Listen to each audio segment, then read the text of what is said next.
Ito mga kababayan, ito na kay Harry Roque. Unahin natin ang ating unang pag-uusapan dito patungkol po ito kay Harry Roque, mga kababayan. Sa mga hindi po nakakalam, mga kababayan, ang ating pag-uusapan ngayon kay Harry Roque ay ito po. Ayan. Hello po kay Attorney Romel Ligado. May glove shoutout sa iyo dyan, Attorney. So ito po mga kababayan, si Harry Roque po ay natunto na po. Mga kababayan, natunto na po ang lokasyon ni Harry Roque. Ngunit mga kababayan, ang nakatuntun po ng kanyang lokasyon, mga kababayan, ay kung saan po siya, ay yung ating mga radar. Yung ating mga radar, yung ating mga connection, hindi po ang Interpol. I just want to clarify, mga kababayan. Ang nakakaalam po ng lokasyon ni Harry Roque ay yung ating mga intel, yung ating mga intelligence. Hindi po ang Interpol, hindi po ang Philippine government. Mismo po yung ating kapangyarihan. Ito po mga kababayan, ako po ay nagsasabi dito ng totoo. Alam na po ng aking mga kaibigang, mga biik na walang puwet, kung nasaan si Harry Roque. Mga kababayan, natuntun po nila at sinusundan po nila kung saan ito tutungo at saan ito uuwi. Mga kababayan, gusto ko pong ipakita sa inyo ang tamang video na kung saan si Harry Roque po talaga ay nasundan. Ito po mga kababayan, ipakita ko po sa inyo. Ayan po ay si Harry Roque. Wait lang. Ito mga kababayan. Yan po si Harry Roque kung saan naglalakad. Video po yan. Play natin. Ayan po mga kababayan, si Harry Roque po yan. Naglalakad po si Harry Roque kung saan po siya ay namataan according sa ating mga wait.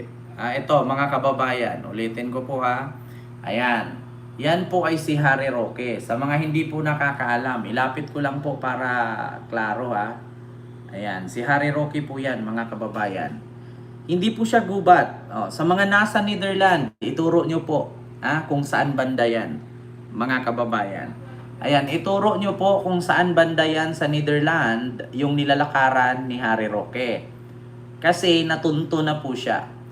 Kung napansin nyo po mga kababayan, may puti po ang tuhod ni Harry Roque. Ulitin ko lakihan natin yung naturang video. Ayan, i-stop ko lang po. Wait. Dito mga kababayan, habang naglalakad siya, kung napansin niyo, may puti po ang kaniyang tuhod. Sa mga hindi po nakakaalam, payat po talaga si Harry Roque. Sobrang payat na po niya mga kababayan. Sa mga hindi po nakakaalam kay Harry Roque, mayroon pong bandage ang kaniyang tuhod hanggang sa ngayon. Mga DDS, wag po kayo magsinungaling. Mayroon pong bandage yan. Kasi ang totoo po mga kababayan ay pumutok po ang kaniyang tuhod kasi meron po siyang diabetes. Mga kababayan. So yun po ang katotohanan dyan na kung saan si Harry Roque po ay natunto na. Ito po, pakinggan ninyo, mga kababayan. Look guys, siya to ni guys, masang-masa sa ulan. Anong pitilan mo? Ang lakad siya kapuntan mo ingat ka lagi po. Look guys, siya to ni guys.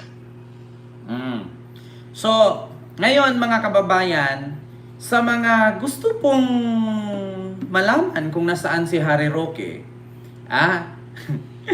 ako, meron po akong kopya kung anong address niya.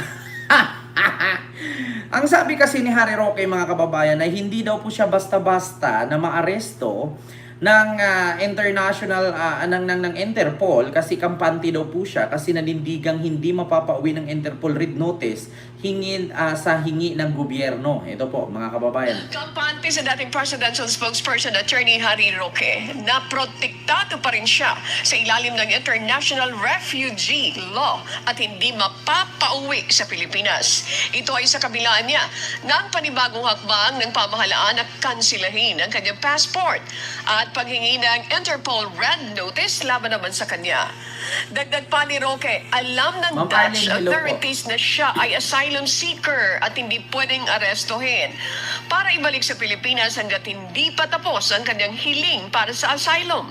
Politically motivated umano ang gobyerno sa pagkakansila ng kanyang passport at paghingi ng Interpol Red. Ayan, mga kababayan, ito gusto ko pong i-clarify sa inyo. Ultimo po, ang Netherlands ay nililinlang at niloloko po ni Harry Roque or ang Dutch government.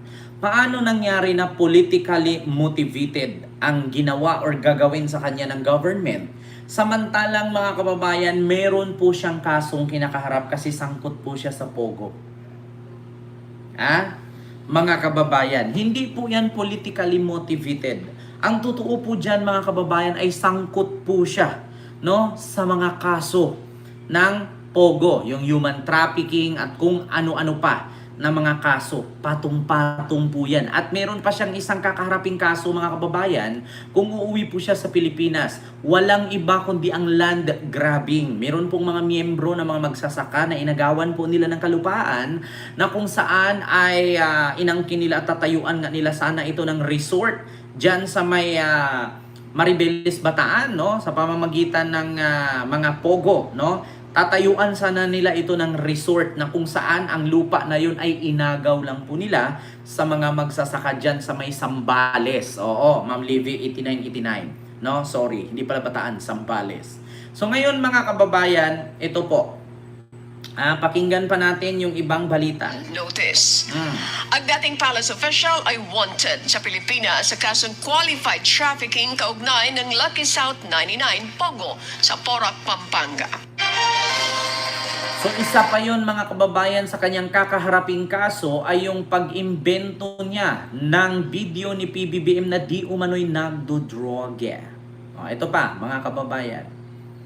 Humiling na ang pamahalaan ng Red Notice sa International Criminal Police Organization o Interpol para kay dating Presidential Spokesperson Harry Roque. Ayon sa Presidential Anti-Organized Crime Commission, naging komplikado ang Red Notice application dahil sa application for asylum ni Roque. Pinalalabas daw kasi ni Roque na biktima siya ng political persecution, Yes. bagay na hindi totoo ayon sa PAOK. Paniwala ng komisyon, matibay. Ayan, alala nyo mga kababayan, pati doon kaya nahihirapan po ang Interpol hulihin si Harry Roque kasi po ang ipinalabas niya po doon sa kanyang pag-apply ng asylum or pag-seek ng asylum sa Netherlands ay siya po'y ginigipit ng gobyerno ng Pilipinas. Na ang katotohanan po kahit pumunta po ang Dutch government sa Philippines or mga kababayan, antayin na lang po siguro natin baka sa susunod na buwan or sa mga January, February, si Harry Roque po ay mapapauwi at sana meron pong trip to Europe si PBBM. Tandaan ninyo mga kababayan, walang matigas na tinapay sa matalinong Pangulo.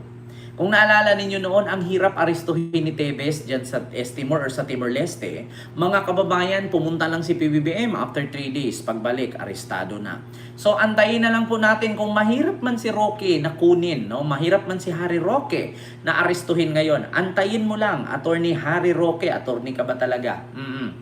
Na kapag si PBBM ang pumunta, no? Diyan, sa Europe or sa Netherlands at magkaroon siya ng malay natin state visit or di kaya meron siyang gagawin dyan na no? Baka pag-uwi ni PBBM, susunod ka na rin. Yun lang mga kababayan yung usapin natin dito kay Harry Roque. Wala naman tayong ibang problema. Kent, good evening. Fill time, Roque, tabi-tabi ko lang Kent. Ano daw? Dito sa tabi-tabi ko lang Ken, sabi ni Brando, 'di ba? Actually mga kababayan, no, si Bantag ba 'yon di nahuli? Actually si Bantag po mga kababayan, nasa mga probinsya lang 'yan. Oo, wala nasa mga either Mindanao, Visayas, nasa mga ganyang lugar lang 'yan. Mga kababayan, hindi lang masyadong at siguro syempre magpapabigote 'yon mapagkamalang Muslim. Hindi na mahahalata yun kasi si Bantag parang Muslim pag nagpahaba ng bigote yun parang tatalino, parang albularyo, hindi na siya mahahalata. Ngayon mga kababayan, ito lang ang isa sa aking masasabi. Basta ako, may kopya po ako kung nasaan po si Harry Roque. Sa mga nagtatanong po, totoo ba yun, Kent, yung video yung pinakita mo? Ulitin natin. Ito po, mga kababayan. Yung video yung pinakita ko sa inyo ay totoo po yan. Ayan po, mga kababayan. Ayan, sa mga hindi po nakakaalam, yung tuhod po ni Harry Roque, mga kababayan, ay meron pong puti. May puti po yung tuhod niya, kung napansin ninyo. So ngayon, ito, ano ko mga kababayan, hanapin ko ha. Give me a latest photo of Harry Roque with something in his knee. Ayan, so ito po mga kababayan. Sa mga hindi po nakakaalam, si Harry Roque po ay may something po. Yan po yung suot niya. Mga kababayan, ngunit naka-jacket lang siya. Yan po ang nangyari sa kanyang tuhod. Pumutok po yan, yung dalawang tuhod niya. At ganyan na po siya kapayat. Mga kababayan, singpayat na po siya ni PBBM. No, parang singpayat na sila ni PBBM, mga kababayan. So yan po ang katotohanan na yung videong pinakita ko at yung sugat sa tuhod niya na hanggang ngayon ay nagnanangnang, no, nagnanana. Mga kababayan, kasi diabetic nga siya. No, nagnanana po yung tuhod niya, mga kababayan. Ang tanging gamot lang po niyan ay balat ng tilapia, no? Ako, may ma-advise ako diyan. Ang tanging gamot lamang diyan ay balat ng tilapia at kakayudin lahat ng mga damaged cells, no? Mga damaged tissues diyan sa kanyang tuhod at dikita ng balat ng tilapia. Or else kapag namaga, ipasipsip sa linta. Ganyan po ang mga gamot. Mga kababayan. Singpayat na ni Saldico. Totoo po yan, mga kababayan. 'Di ba? So, yun po ang sinabi ko. Ako, hindi naman ako maglabas dito kung peke yan. Mga kababayan. So, yun po. Mga kababayan. Actually, malaman mo naman sa taong may diabetic kasi ang itim ng eye bag eh. Either ang maapektuhan niya dyan, mapuputulan ng daliri, kamay, or paa, or manlalabo ang paningin. Dalawa lang naman eh, ang tatamaan ng diabetic. Either sa buto or sa mata. So yun lang, mga kababayan.